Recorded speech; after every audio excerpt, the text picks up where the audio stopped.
रात का वक्त था। ऑस्ट्रेलिया के बंजर रेगिस्तान में एक अजीब सी खामोशी पसरी हुई थी। दूर दूर तक सिर्फ लाल मिट्टी, सूखी झाड़ियां और हवा की सरसराहट सुनाई दे रही थी। लेकिन उस रात कुछ ऐसा हुआ जिसने उस सूने रेगिस्तान को हमेशा के लिए बदल दिया। हवा में एक कराह उठी और फिर अचानक रेगिस्तान में दर्जनों गधों की आवाज गूंज उठी।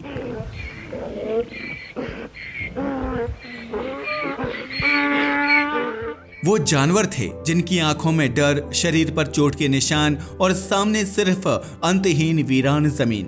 कोई पानी नहीं, कोई घास नहीं, सिर्फ भूख, प्यास और मौत की गंध। ये वही गधे थे जिन्हें कुछ महीनों पहले तक इंसानों ने अपना साथी कहा था, जिन्होंने उनके लिए रेगिस्तान पार किए, गर्मी और पथरीली जमीन पर बोझ ढोया। लेकिन जैसे ही इंसान को मशीनें मिल गईं, इन गधों की जरूरत खत्म हो गई। और फिर एक सुबह कुछ ट्रक आए, दरवाजे खुले और सैकड़ों गधों को रेगिस्तान में छोड़ दिया गया, आजाद कर दिया गया। लेकिन यह आजादी नहीं थी, यह था मौत का सन्नाटा, जो इंसान की लापरवाही से शुरू हुआ था और जिसने धीरे धीरे ऑस्ट्रेलिया के पूरे इकोसिस्टम को खा लिया। ऑस्ट्रेलिया हमेशा से एक रहस्यमयी जगह रही है। यह ऐसा महाद्वीप है जहां प्रकृति ने अपने नियम कुछ अलग बनाए हैं। यहाँ के जानवर दुनिया के किसी और हिस्से में नहीं मिलते। कंगारू, कोआला, वॉम्बैट और प्लेटिपस जैसे अनोखे जीव सिर्फ यहीं पाए जाते हैं। लेकिन इस अलग दुनिया में इंसान ने जब अपने फायदे के लिए दखल देना शुरू किया तो उसने एक एक कर वो बीज बो दिए जिनसे तबाही के पौधे उगने वाले थे। पहले खरगोश, फिर लोमड़ी और फिर बिल्लियां। हर बार इंसान ने सोचा इससे हमें फायदा होगा, पर नतीजा हमेशा विनाश ही रहा। और इस बार वही गलती दोहराई गई, लेकिन एक नए नाम के साथ, डोंकी। साल था 1866। ब्रिटिश साम्राज्य उस समय ऑस्ट्रेलिया के हर कोने को एक्सप्लोर कर रहा था। आउटबैक यानी ऑस्ट्रेलिया का वो विशाल, सूखा और कठोर इलाका जहां तापमान 45 डिग्री सेल्सियस से ऊपर तक जाता था। वहां ना सड़कें थी, ना रेल मार्ग। सामान और लोगों को ले जाने के लिए किसी मजबूत और सहनशील जानवर की जरूरत थी। शुरुआत में घोड़ों का इस्तेमाल किया गया, लेकिन जल्द ही पता चला कि ऑस्ट्रेलिया के कई पौधे जहरीले हैं और उन्हें खाने से घोड़े मरने लगे। फिर ब्रिटिश इंजीनियर्स और सैनिकों ने सोचा क्यों ना अफ्रीका और एशिया से गधे लाए जाएं, क्योंकि गधे रेगिस्तानों के राजा माने जाते हैं। वे जहरीले पौधों को भी पचा लेते हैं, कम पानी में जी सकते हैं और घोड़ों से ज्यादा बोझ उठाते हैं। बस फिर क्या था, जहाजों से दर्जनों गधे भारत, मिस्र और अफ्रीका से लाए गए। उनकी गर्दन में रस्सियां बांधी गई और उन्हें ऑस्ट्रेलिया के सूखे इलाकों में काम पर लगा दिया गया। ये गधे थे मेहनती, चुपचाप काम करने वाले, लेकिन इंसान के भरोसे पर टिके रहने वाले जीव। 1900 के शुरुआती दशक तक सब कुछ ठीक चल रहा था। गधे आउटबैक की जान बन चुके थे। वे खाने खोदने वाले मजदूरों का सामान ढोते थे, डाक पहुंचाते थे और कभी कभी ट्रेनों से पहले की लाइफलाइन माने जाते थे। लेकिन फिर आया टेक्नोलॉजी का युग। मोटर गाड़ियां, ट्रक और सड़कें, सब कुछ बदलने लगा। अब इंसान को इन गधों की जरूरत नहीं रही। और फिर वही हुआ जो अक्सर होता है, जब जरूरत खत्म तो रिश्ते भी खत्म। लोगों ने कहा गधों को छोड़ दो, हमें अब इनकी जरूरत नहीं। किसी ने ये नहीं सोचा कि जहां उन्हें छोड़ा जा रहा है वहां पानी तक नहीं है, ना कोई बाढ़ थी, ना कोई सीमा, बस खुला रेगिस्तान। धीरे धीरे वो गधे जंगली बन गए। पहले सैकड़ों, फिर हजारों और फिर लाखों। ऑस्ट्रेलिया में जंगली गधों को फेरल डोंकीज कहा गया। फेरल यानी ऐसे जानवर जो कभी पालतू थे पर अब जंगली हो चुके थे। उनके लिए यह धरती एक स्वर्ग बन गई थी। यहाँ ना शिकारी थे, ना रोकने वाला इंसान। रेगिस्तान विशाल था और उनमें फैलने की क्षमता अद्भुत। एक मादा गधी हर साल एक बच्चा दे सकती थी। बस यही वो बिंदु था जब कहानी ने करवट ली। जो कुछ 100 गधे छोड़े गए थे, अब वो 50 लाख तक पहुंच गए। पूरे ऑस्ट्रेलिया में गधों के झुंड दिखाई देने लगे। शुरुआत में लोगों ने इसे मजाक समझा, अरे कुछ गधे क्या नुकसान करेंगे। लेकिन कुछ ही दशकों में यह मजाक एक राष्ट्रीय आपदा में बदल गया। अब सोचिए, लाखों गधे जब किसी इलाके से गुजरते हैं तो उनके कठोर खुर जमीन को बुरी तरह कुचल देते हैं। मिट्टी ढीली होकर उड़ने लगती है और सॉइल इरोजन शुरू हो जाता है। फिर जब वे रेगिस्तान के वाटर होल्स यानी प्राकृतिक जल स्रोतों पर पहुंचते तो अपने खुरों से किनारे तोड़ देते, पानी में मलमूत्र कर देते और जो थोड़ा पानी बचता वो भी दूषित हो जाता। नतीजा, बाकी सारे जानवर प्यास से मरने लगे। गधे हर तरह की घास, झाड़ियों और यहाँ तक कि पेड़ की छाल तक खा जाते, जिसकी वजह से पौधे उग नहीं पाते और धीरे धीरे आउटबैक की हरियाली गायब होने लगी। यहाँ तक कि कंगारू, वालाबी जैसे नेटिव जीव अपने ही देश में भूख और प्यास से मरने लगे। 1949 तक हालात इतने बिगड़ गए, वेस्टर्न ऑस्ट्रेलिया सरकार ने गधों को पेस्ट यानी हानिकारक जीव घोषित कर दिया। लेकिन सवाल था, इतने विशाल देश में लाखों गधों को कैसे रोका जाए? यह सिर्फ एक पर्यावरणीय नहीं बल्कि राष्ट्रीय संकट बन गया था। ऑस्ट्रेलिया के आउटबैक की जलती हुई रेत पर अब हर सुबह एक नई कहानी लिखी जा रही थी, विनाश की कहानी। सूरज जैसे ही क्षितिज से निकलता, धरती पर धूल और चीखों की आंधी उठ जाती। कंगारू, वालाबी और पक्षी अपने पुराने जल स्रोतों की ओर भागते, पर वहां सिर्फ गधों के झुंड होते, हजारों की संख्या में, जो पानी के आखिरी कतरे के लिए आपस में लड़ते। रेगिस्तान की वह मिट्टी जो कभी शांत थी, अब उनके खुरों से उखड़ चुकी थी। घास गायब हो चुकी थी और झाड़ियां नंगी पड़ चुकी थीं। हवा में सड़ांध धूल और प्यास की गंध फैल चुकी थी। यह वही धरती थी जिसे इंसान ने अपनी सुविधा के लिए इस्तेमाल किया था, और अब वही धरती इंसान से बदला ले रही थी। वेस्टर्न ऑस्ट्रेलिया और नॉर्दर्न टेरिटरी के इलाकों में गधों की संख्या इतनी बढ़ चुकी थी कि खेत, झीलें और गांव सब प्रभावित होने लगे थे। गधे अब खेती की जमीनें रौंद रहे थे। वे अनाज, चारागाह और पेड़ों को बर्बाद कर रहे थे। उनकी संख्या लाखों में थी और हर साल हजारों नए बच्चे पैदा हो रहे थे। पर अब सवाल था, कैसे रोका जाए इस तेजी से बढ़ती तबाही को? 1950 के दशक में ऑस्ट्रेलियाई सेना और बायो सिक्योरिटी एजेंसियों ने एक अभूतपूर्व योजना बनाई, एरियल कलिंग या एरियल किलिंग। अब रेगिस्तान के आसमान में हेलीकॉप्टर उड़ने लगे, नीचे रेत, ऊपर मशीनें और बीच में भागते गधे। हेलीकॉप्टर से निशानेबाजों को तैनात किया गया जो दूर से ही इन गधों पर गोली चलाते थे। रेगिस्तान की हवा गोलियों की गूंज से भर गई थी। धूल के बादल उठते और गधों के झुंड बिखरते। कुछ गिर पड़ते, कुछ भागने की कोशिश करते और कुछ घायल होकर कराहते रहते, जब तक कि उनकी सांसें रुक नहीं जाती। यह नजारा किसी युद्ध से कम नहीं था। फर्क बस इतना था कि यह युद्ध इंसान और जानवर के बीच था। जहां इंसान अपनी गलती का बोझ जानवरों के खून से धोने की कोशिश कर रहा था, पश्चिमी ऑस्ट्रेलिया के किम्बरली रेंजलैंड्स में यह अभियान सबसे ज्यादा हिंसक था। फेज 1 में ही 55,000 गधों को मार गिराया गया।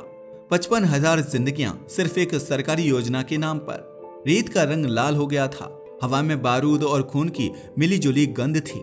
सरकार के लिए यह सफलता थी, लेकिन धरती के लिए यह एक और अपराध। लोगों के बीच इस पर बहस छिड़ गई। क्या यह जरूरी था? क्या हम उन गधों को मार रहे हैं जिनकी गलती सिर्फ इतनी थी कि उन्होंने इंसान की दी हुई आजादी स्वीकार कर ली? लेकिन जहां गधों की संख्या कम थी या वे बिखरे हुए इलाकों में थे, वहां एरियल किलिंग काम नहीं कर पा रहा था। तब आई एक नई और कहीं ज्यादा चालाक तकनीक, जुडास डोंकी टेक्निक। इसमें एक गधे को पकड़ा जाता, उसके गले में जीपीएस ट्रैकर या रेडियो कॉलर लगाया जाता और फिर उसे छोड़ दिया जाता था। गधे सामाजिक प्राणी होते हैं, वो हमेशा झुंड की तलाश में रहते हैं। कुछ दिनों में वह ट्रैक किया गया गधा किसी झुंड तक पहुंच जाता था, फिर रेडियो सिग्नल से पूरी लोकेशन मिल जाती और उसके बाद हेलीकॉप्टर पहुंच जाता। एक गधा अपने ही झुंड की मौत का कारण बनता था, इसलिए इसे जुडास डोंकी कहा गया, क्योंकि बाइबल में जुडास वही था जिसने अपने गुरु यीशु को धोखा दिया था। यह तकनीकी कारगर तो थी, लेकिन भावनात्मक रूप से बेहद डरावनी। जैसे इंसान ने अब मशीनों से नहीं, चालों से मारना सीख लिया था। सरकार ने लाखों गधों को मार दिया, लेकिन असर उम्मीद के मुताबिक नहीं निकला, क्योंकि गधों का प्रजनन दर बहुत तेज था।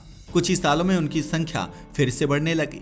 वहीं दूसरी ओर कई इलाकों में जहां गधे पूरी तरह खत्म कर दिए गए, वहां अप्रत्याशित घटनाएं होने लगी। जमीन सूखने लगी क्योंकि गधे मिट्टी को खोदकर भूमिगत पानी तक पहुंच बनाते थे। उनकी खुदाई से पानी ऊपर आता, जिससे कई छोटे जानवरों और पक्षियों को जीवन मिलता था। लेकिन जब वे खत्म हो गए तो वह छिपा हुआ पानी भी गायब हो गया। नतीजा सूखा और बढ़ गया। रिसर्चर्स ने पाया कि गधे सिर्फ नुकसान नहीं पहुंचा रहे थे, वे कहीं ना कहीं मदद भी कर रहे थे। वे पुराने मेगाफोना जैसे विशाल बॉम्बेट या प्रागैतिहासिक घोड़े जो हजारों साल पहले विलुप्त हो चुके थे, उनकी भूमिका निभा रहे थे। वे रेगिस्तान में पानी के नए स्रोत खोल रहे थे, घास को फैलने में मदद कर रहे थे और कुछ इलाकों में तो मिट्टी की नमी को बनाए रखने में भी सहायक थे। यह जानकर वैज्ञानिक हैरान रह गए। जिसे इंसान ने खतरा समझा, वो शायद प्रकृति का संतुलन सुधारने वाला औजार था। वेस्टर्न ऑस्ट्रेलिया के कुछ इलाकों में अब जंगली गधों का इस्तेमाल खेत सुधारने के लिए किया जा रहा है। किचन स्टेशन नाम की जगह पर स्थानीय किसान और पर्यावरणविद अब इन गधों को मारते नहीं, बल्कि सीमित संख्या में कंट्रोल्ड हर्ड्स बनाकर रखते हैं। वे गधे झाड़ियों को नियंत्रित करते हैं, रेत को सघन बनाते हैं और कुछ मामलों में सूखे इलाकों में नमी वापस लाने में मदद करते हैं। ये वही गधे हैं जिन्हें कभी दुश्मन कहा गया था, अब वही धरती के मददगार साबित हो रहे हैं। ऑस्ट्रेलिया के जंगली गधों की यह कहानी सिर्फ जानवरों की नहीं, बल्कि इंसान की भूल की कहानी है। क्योंकि हर बार जब इंसान ने प्रकृति के नियमों से छेड़छाड़ की, उसने सोचा कि वह सुधार कर रहा है, पर नतीजा हमेशा विनाश ही निकला। गधों को लाना इंसान का प्रयोग था, उन्हें छोड़ना उसकी मूर्खता थी और उन्हें मारना उसका अपराध। आज भी ऑस्ट्रेलिया के रेगिस्तान की हवा उन गधों की चीखें अपने साथ लिए चलती है, जो इंसान की सबसे बड़ी भूल के गवाह बने। ऑस्ट्रेलिया के लाल पीले रेगिस्तान में जहां कभी जमीन दरारों से भरी थी और हवा में सिर्फ सूखी मिट्टी की गंध थी, अब हल्की हल्की हरियाली लौटने लगी थी। कहीं दूर से बच्चों की हंसी सुनाई देती थी और हवा में फिर से जीवन की आवाज घुल रही थी। लेकिन इस बदलाव के पीछे जो कहानी थी, वो ना किसी सरकार की योजना थी, ना किसी बड़े वैज्ञानिक की खोज। वो कहानी थी उन गधों की जिन्हें इंसान ने कभी बेकार कहकर मार दिया था। जब गधों के बड़े पैमाने पर मारे जाने की खबरें दुनिया तक पहुंची, तो दुनिया चुप नहीं रही। अमेरिका से लेकर भारत तक पर्यावरण कार्यकर्ताओं ने आवाज उठाई। तुमने उन्हें मारा, पर क्या तुमने कभी सोचा कि उन्होंने इस धरती के लिए क्या किया था? सोशल मीडिया पर एक तस्वीर वायरल हुई, एक गधा जो मरने से पहले अपने बच्चे को छाया दे रहा था। उस तस्वीर ने पूरे ऑस्ट्रेलिया का दिल हिला दिया। सरकार ने तब जाकर एक नया अभियान शुरू किया, प्रोजेक्ट हार्मनी, जिसका मकसद था गधों और इंसानों के बीच फिर से संतुलन बनाना। वैज्ञानिकों ने पाया कि जहां गधों के झुंड अब भी जिंदा थे, वहां मिट्टी की नमी बनी हुई थी, क्योंकि गधे अपने खुरों से जमीन में छोटी दरारें बनाते थे, जिनसे पानी जमीन के अंदर तक पहुंचता था। यानी गधे अपने आप में रेगिस्तान के इंजीनियर थे। जब गर्मियों में दक्षिण ऑस्ट्रेलिया का तापमान 52 डिग्री सेल्सियस तक पहुंचा, तो एक छोटे से गांव किम्बर्ली में कुछ किसानों ने पुराने कुएं के पास गधों को छोड़ दिया। उन्होंने सोचा था कि ये जानवर अब भी पुराने रास्ते पहचानते होंगे, वो रास्ते जहां कभी पानी था, और हुआ भी वैसा ही। गधों ने अपनी सूंघने की अद्भुत शक्ति से रेत के नीचे वह जगह खोज निकाली जहां मिट्टी में नमी थी।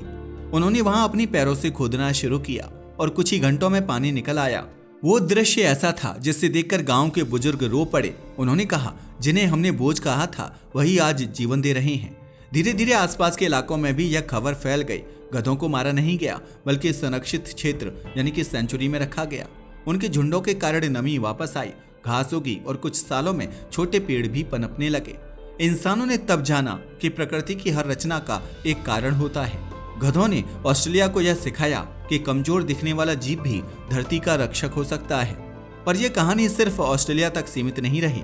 अफ्रीका के केन्या में, भारत के राजस्थान में लोगों ने गधों के संरक्षण के लिए छोटे अभियान शुरू किए।